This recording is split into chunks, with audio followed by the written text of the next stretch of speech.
अब आगे आइए ना, फिर गलत गलत लिख दीजिएगा। आइए आगे आइए।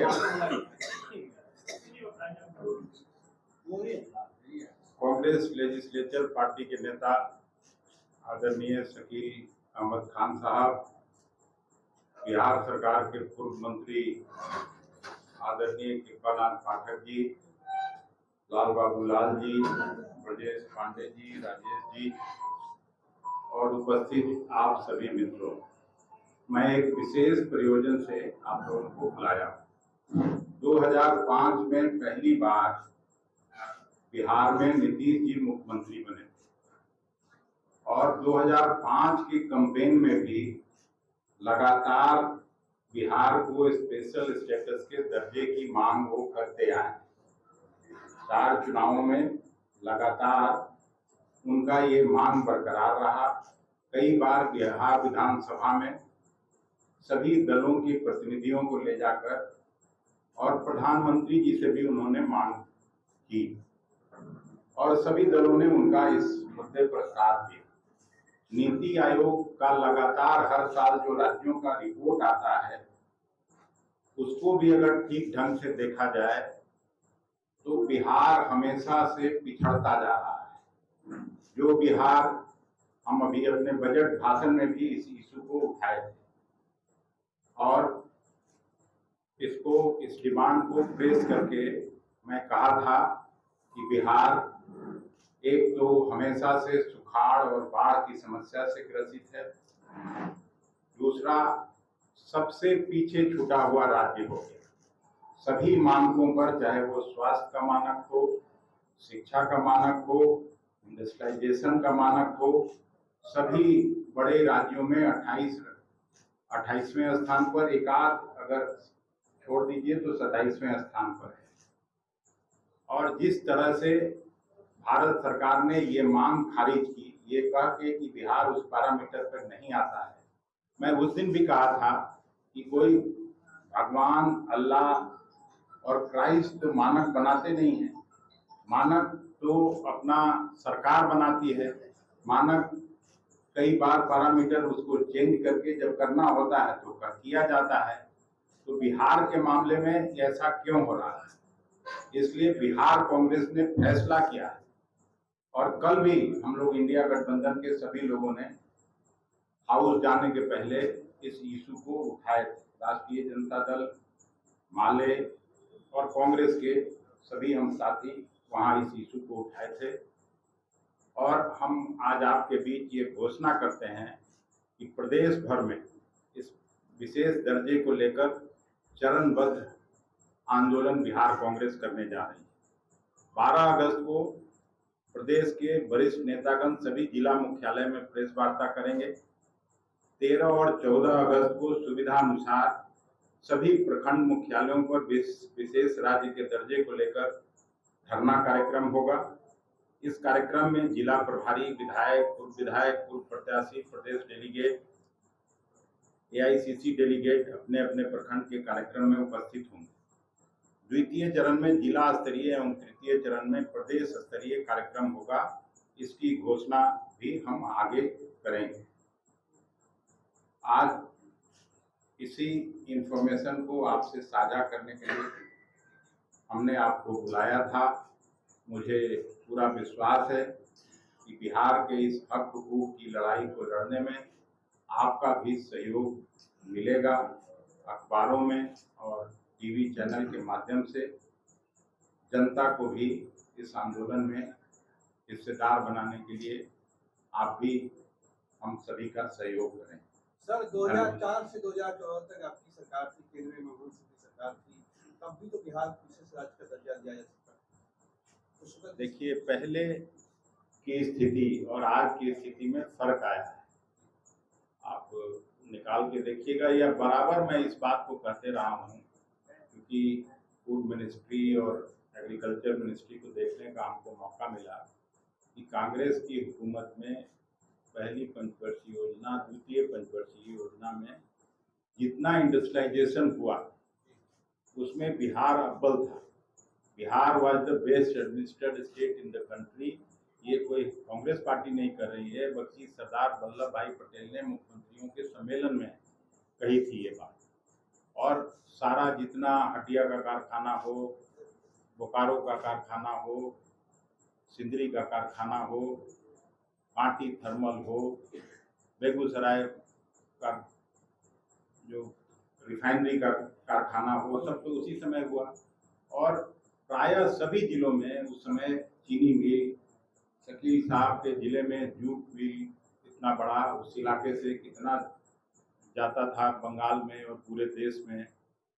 तो उस समय ऐसी स्थिति नहीं थी। धीरे धीरे बिहार पिछड़ते गया। उसके बाद ये मांग उठना स्वाभाविक था। हम जरूर 2004 से लेके 14 तक तो रहे ही, लेकिन उस समय भी ये स्थिति नहीं थी। उसको भी हम लोगों ने उठाया था।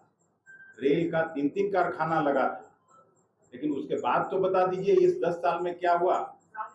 हम लोग प्रधानमंत्री जी का वो भाषण सुना जिसमें बिहार की बोली लगाई जा रही थी, 10,000 करोड़, 20,000 करोड़, 50,000 करोड़, दीजिए हम 1,25,000 करोड़।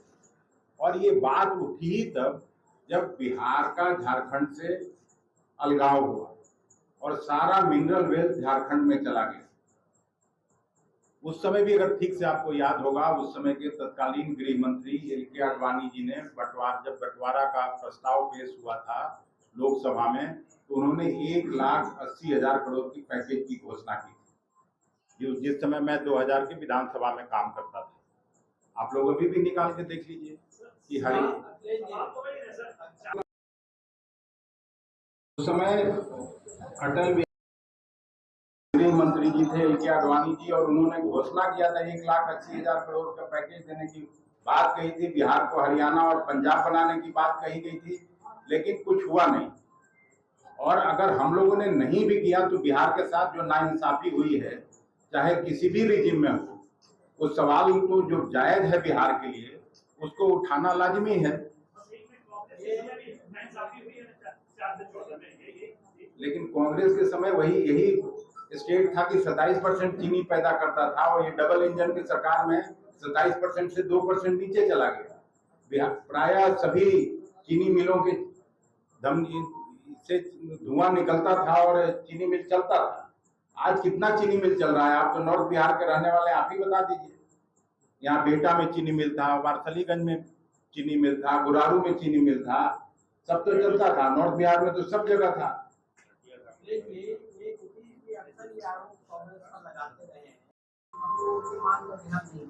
तो इसका क्या मतलब है कि मतलब ये मांग नहीं उठाना चाहिए? मैं तो कह दिया कि अगर हम लोगों के भी हुकूमत में अगर ये नाइंसाफी हुई है, तो इस सवाल को तो बिहार के जनता के हित में उठाना ही पड़ेगा।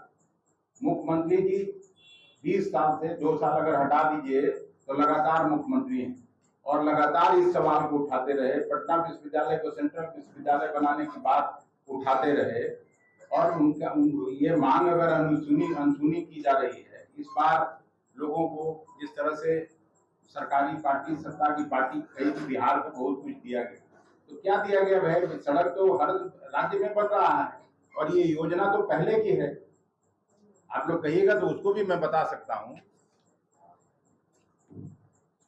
ये घोषणा किया था पटना पूर्णिया एक्सप्रेसवे डीपीआर के लिए 2022 में ही NHAI ने टेंडर मंगाया था। 300 दिन की डेडलाइन दी थी। 2023 तक डीपीआर तैयार होने और काम शुरू होने की बात कही। यही तो हुआ है। सड़क में दूसरा गया के डोभी में बन रहे राज्य के पहले औद्योगिक पार्क कोलकाता अमृतसर कॉरिडोर का निर्माण कार्य 2023 में ही शुरू हो, इसका घोषणा हुआ है। दिल्ली में राष्ट्रीय कार्यकारिणी की बैठक हुई थी। श्रीमान जी, जो मैं कह रहा हूँ तो कागज के साथ ही तो कह रहा हूँ, सुन लीजिए पहले पूरी बात। बीच में नहीं, सुन लीजिए पहले, फिर पूछ लीजिए। उसमें कौन सा ये है कि मैं भाग रहा हूँ कि और आपका सवाल का मैं जवाब नहीं देने की स्थिति में। पुनः इसकी घोषणा 2024 के बजट में कर बिहार के लिए नई सौगात बताई जा रही है। हालांकि हम उस दिन अपने बजट भाषण में भी ये कहें, एक काशी विश्वनाथ कॉरिडोर के तर्ज पर विकसित किया जा रहा महाबोधि कॉरिडोर 1 साल पहले की योजना है और हम लोगों ने उठाया है एकदम रिलीजियस कॉरिडोर बनाने का, जिसमें यहाँ एक ही बिहार और झारखंड मिला के एक ही ज्योतिर्लिंग है, बाबा बैद्यनाथ का भी उसमें जिक्र नहीं, तो वो भी होना चाहिए। हमको गया से कोई शिकायत नहीं है, लेकिन ये तो पहले हो चुका था, उसमें शामिल किया जाना चाहिए अगर करना ही है तो, नया अगर कुछ है तो। क्या नरेंद्र मोदी नीतीश कुमार को बेवकूफ बना रहे हैं? नरेंद्र मोदी पूरे बिहार को बेवकूफ बना रहे हैं, बिहार के साथ सौतेलेपन का व्यवहार हो रहा है, मैं ये कह रहा हूँ। नीतीश जी को क्यों घसीट रहे हैं, वो तो बेचारे उठाते रहे हैं, मुझे तो उनके लिए सहानुभूति है, लेकिन वो कहने की स्थिति में नहीं रह गए हैं। अब तक जो है उठाते रहे हैं विशेष अदालत की गति के मामले में, बजट के बाद जो है तो जब भी कोई बनता है आपको कह रहा है कि जो पैकेज। अरे भाई, आप सब पढ़े लिखे लोग हैं, सजग लोग हैं, तभी तो इसका निश्चित उत्तर तो आपको वहां से मिलेगा, वो भी उत्तर मैं ही तो हूँ। मैं तो कह रहा हूँ कि आप पूछिए उनसे, मैं भी आपको ही कह रहा हूँ, मैं या कहिए तो मैं आपको उकसा रहा हूँ, जो लिखना है लिखिए, लेकिन ये पूछा जाना चाहिए सवाल ना कि भाई इतनी बड़ी लड़ाई को आपने क्यों कंप्रोमाइज कर लिया। और जो पहले से घोषणा हो चुका है 22-23 के बजट में, 21-22 के बजट में, उसी को नया ये करके, मान लीजिए आंध्रा को तो मिला भी, सीधा पैसा मिल रहा है, तो कोई भी मानेगा कि नहीं उसको मदद हुई। बिहार को क्या मदद हो गया, सड़क कहाँ नहीं बन रहा है, पुल कहाँ नहीं बन रहा है, और आप ही लोग लिखते हैं कितना पुल हनुमान चालीसा पढ़ते हुए लोग पार कर रहा है बिहार में, भी पुल रहेगा कि जाएगा, कौन जानता है।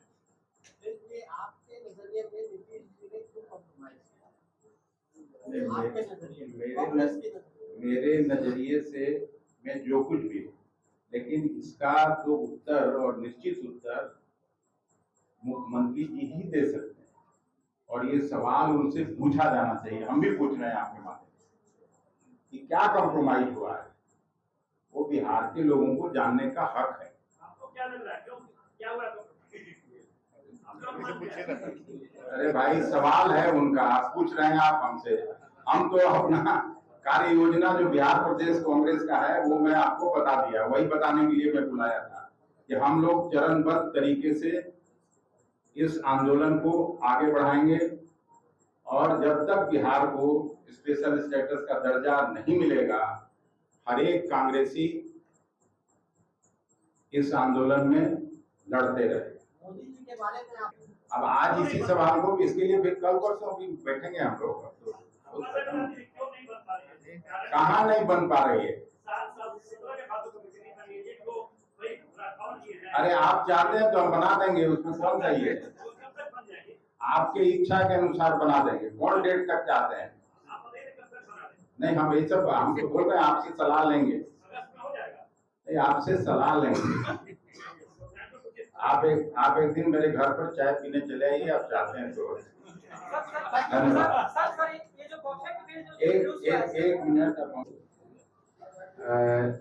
माननीय प्रधानमंत्री जी ने जो 1,25,000 की घोषणा की थी, और इसको लेकर के आप सब लोगों को पता है कि असेंबली को हम लोग इंस्टॉल किया था, और उसमें सिर्फ एक उदाहरण दे रहे हैं। वो ये उदाहरण है कि उस 1,25,000 करोड़ में कितना कितना पैसा किस मद में लगेगा वो लिखा हुआ आया था। उसमें एक स्किल यूनिवर्सिटी 1,500 करोड़ का बनने का था बिहार में। 1,500 करोड़ रुपया जोड़ करके 1,25,000 था। 1,25,000 में 40 करोड़ जो ऑलरेडी बिहार के पास था, जिसका कि ग्रेजुएशन सर्टिफिकेट नहीं था, वो भी उसमें जोड़ा हुआ था। तो 1,500 करोड़ का स्किल यूनिवर्सिटी का एक ईंट भी अगर दिखा दे बिहार में, तो मैं राजनीति छोड़।